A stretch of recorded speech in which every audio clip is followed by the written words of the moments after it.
क्या आप financial freedom कैसे हासिल किया जा सकता है स्टेप बाय स्टेप वो समझना चाहते हो? तो चलिए मेरे कंप्यूटर स्क्रीन पे।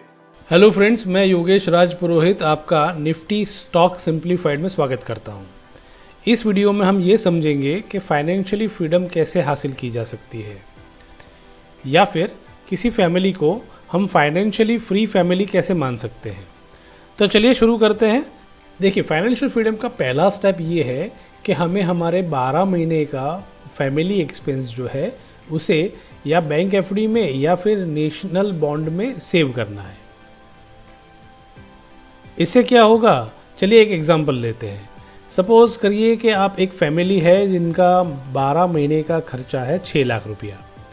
देखिए, ये फैमिली एक्सपेंस है, कोई इंडिविजुअल एक्सपेंस नहीं है। इस फैमिली को 5 लाख रुपया बैंक एफडी में या फिर नेशनल बॉन्ड में इन्वेस्ट करके एक सिक्योर्ड एंड सेफ रिटर्न हासिल करना चाहिए। 6 में से 5 लाख रुपया इन्वेस्ट कर लिया बैंक एफडी में और 1 लाख रुपया इमरजेंसी फंड यूसेज के लिए सेविंग बैंक में उन्होंने सेव किया। तो ये हो गया पहला स्टेप। ये बहुत इम्पोर्टेंट है क्योंकि कोविड का भी टाइम है। पहले हम ये कैलकुलेशन 6 महीने का घर खर्च या हाउस एक्सपेंस मान के चलते थे, पर कोविड के बाद हमने ये बेसिक होम एक्सपेंसेस 12 महीने का कर दिया। क्यों 12 महीने का? चलिए ऐसा मानिए कि एक हस्बैंड और वाइफ का फैमिली है, दोनों अर्निंग मेंबर्स हैं, 2 बच्चे हैं और उनका खर्चा है और उनके फैमिली का खर्चा है महीने का 50,000 रुपया। कोविड के वजह से या किसी और रीज़न के हिसाब से किसी एक वर्किंग पर्सन का जॉब चला गया, या फिर एक पर्सन जॉब कर रहा है, अभी उनको बिज़नेस चालू करने का सोच रहे हैं, जॉब नहीं करना चाहते हैं, तो उनको एक एश्योर्ड रिटर्न चाहिएगा 12 महीने का कि हमारा फैमिली फीड कर सकता है 12 महीने तक। तो ये सिनेरियो नंबर 1 हुआ कि किसी भी फैमिली को अपने 12 महीने का फैमिली फीड के हिसाब से इतना सेविंग उनको करना चाहिए। चलिए सेकेंड नंबर के पॉइंट पे आते हैं। इस पॉइंट में हम ये एज्यूम कर रहे हैं कि जो फैमिली है उनके पास उनके खुद का मकान है और उस मकान में वो रह रहे हैं।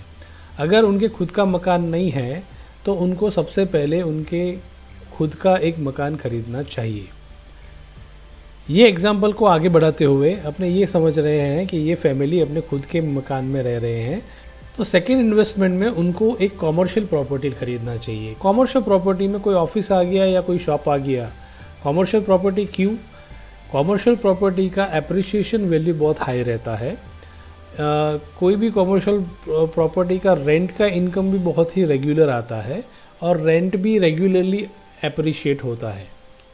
तो इस फैमिली को अगर अपने पास एक मकान रहने के लिए है तो इस फैमिली को एक दूसरा मकान नहीं लेके एक कॉमर्शियल प्रॉपर्टी लेना चाहिए।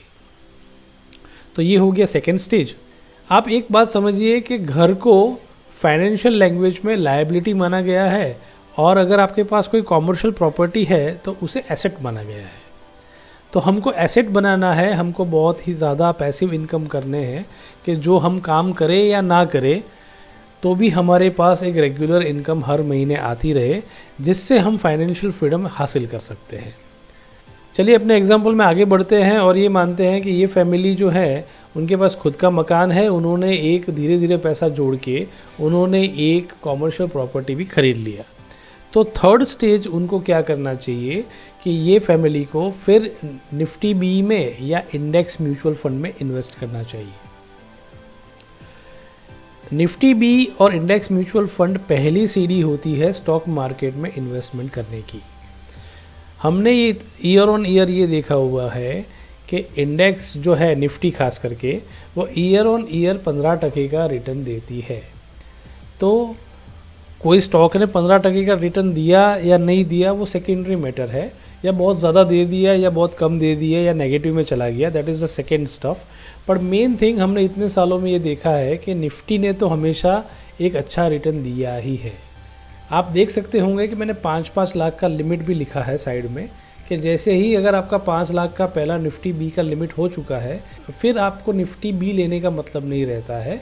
आप म्यूचुअल फंड में, इंडेक्स बेस्ड म्यूचुअल फंड में 5 लाख दूसरे लगा सकते हैं। तो ये आपका उसमें भी दूसरा स्टेप हो जाएगा सब में। चलिए ये फैमिली को और आगे लेके जाते हैं ग्रेजुअली। तो लास्ट स्टेप ये आ रहा है कि फिर उनको स्टॉक का कोई पोर्टफोलियो बनाना चाहिए। स्टॉक पोर्टफोलियो में सबसे पहले हाई डिविडेंड पेइंग स्टॉक्स जो होते हैं वो खरीदने चाहिए।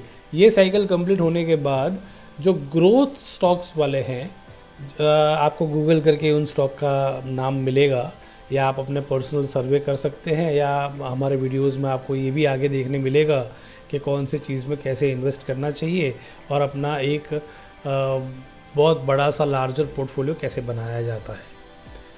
तो स्टॉक पोर्टफोलियो में 2 चीज़ है। सबसे पहले आप इन्वेस्ट करिए कि जो हाई डिविडेंड पेइंग स्टॉक्स है उसमें एक 5 लाख का साइकिल बनाइए। फिर सेकेंड साइकिल आप बनाइए ग्रोथ स्टॉक्स का, उसमें आप 5 लाख का साइकिल बनाइए। तो आप कंबाइनली देखेंगे तो आप देख पाएंगे कि आपके पास पैसे रहेंगे हाथ में, आपके पास cash on hand any time पे रहेगा। आपके पास एफडी है, आपके पास एक कॉमर्शियल प्रॉपर्टी है, आपके पास खुद का मकान है, फिर आपके पास कुछ इन्वेस्टमेंट इंडेक्सेस में है, और फिर आपके पास कुछ स्टॉक्स भी है। ये चीज़ में क्या होगा, इस स्टेप बाय स्टेप जाने से क्या होगा कि आपके पास कोई भी सिनेरियो अगर ख़राब भी हो गया, जो आपके अगेंस्ट चला गया, फिर भी आपके पास पैसा है, आपके पास एक सेकेंड थर्ड सोर्स है पैसे का आने का।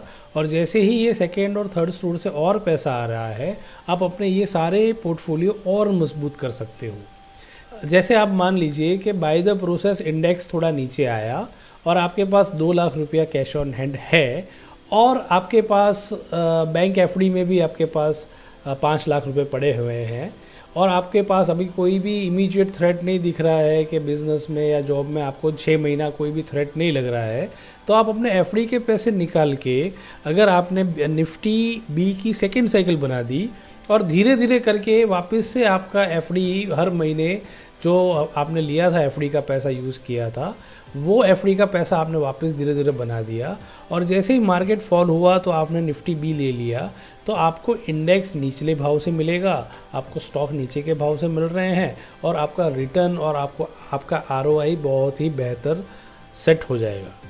तो अगर ये स्टेप बाय स्टेप प्रोसेस से आप जा रहे हैं तो पहला फ़ायदा ये है कि आपके मल्टीपल इनकम हो गई हैं, दूसरा फ़ायदा ये है कि एनी टाइम आपके पास कैश ऑन हैंड रहती है, और तीसरा फ़ायदा है कि आपका पोर्टफोलियो कंटिन्यूस बेसिस पे बढ़े जा रहा है।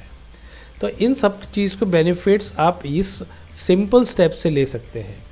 ऐसे बहुत सारे हम वीडियो बनाने वाले हैं फाइनेंशियल लिटरेसी के लिए। हम फाइनेंशियल लिटरेसी बहुत ही सिंप्लीफाइड वर्जन में देना चाहते हैं और ये हम चाहते हैं कि ये हमारा फाइनेंशियल फ्रीडम का मैसेज घर घर तक पहुँचे। हम आपका हेल्प चाहते हैं, ये वीडियो आप ज़्यादा से ज़्यादा शेयर करें। अगर आपको फाइनेंशियल फ्रीडम के लिए ज़्यादा नॉलेज चाहिए तो हमारा चैनल प्लीज़ सब्सक्राइब करिए और इस वीडियो को ज़्यादा से ज़्यादा शेयर करें। धन्यवाद। Yogesh Raj Purohit signing off. चलिए अगले वीडियो में मिलेंगे और अच्छे और बेहतर और सिंप्लीफाइड तरीके से फाइनेंसेस को समझने के लिए। चलिए धन्यवाद। Thank you.